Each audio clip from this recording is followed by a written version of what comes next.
Oh, dengar, kami bertugas. Saya dengar. Jadi kau jangan mana-mana sama kami. Ya. Kamu lapor itu. Saya orang sini juga budak ini.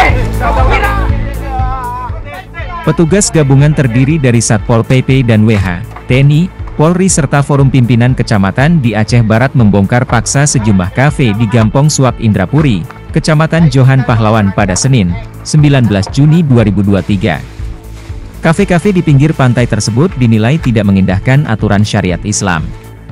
Penertiban kafe-kafe tersebut sempat mendapat protes dari pemilik, lantaran gubuk kafe yang dinilai tidak melanggar aturan pun jadi sasaran. Namun, hal itu tak ditanggapi oleh tim dan terus dibongkar.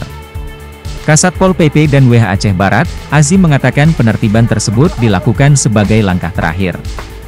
Menurut dia, sebelumnya para pedagang sudah berulang kali diberikan peringatan agar tidak membuat tempat duduk pelanggan di tempat tertutup, terlebih pada malam hari yang tidak tampak untuk dilihat oleh tim yang berpatroli.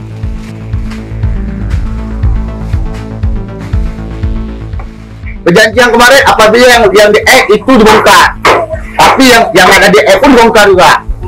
Jadi kemana kami cari rezeki lagi, Bang? Kalau memang peraturan ini memang peraturan, kami ikuti orang kafe. Bongkar ya bongkar semua, tapi dia yang adil. Yang hari ini adalah pembongkaran kafe yang berada di Utara. Kenapa dibongkar, Pak? Karena dibongkar, terlebih dahulu kami sudah melakukan tahapan-tahapan, baik melalui surat, teguran, rapat dengan muspida, kemudian pemantauan langsung pun dengan pimpinan sudah maju. Jadi supaya ini yang tidak layak dijadikan kafe yang melanggar syariat ini dibongkar.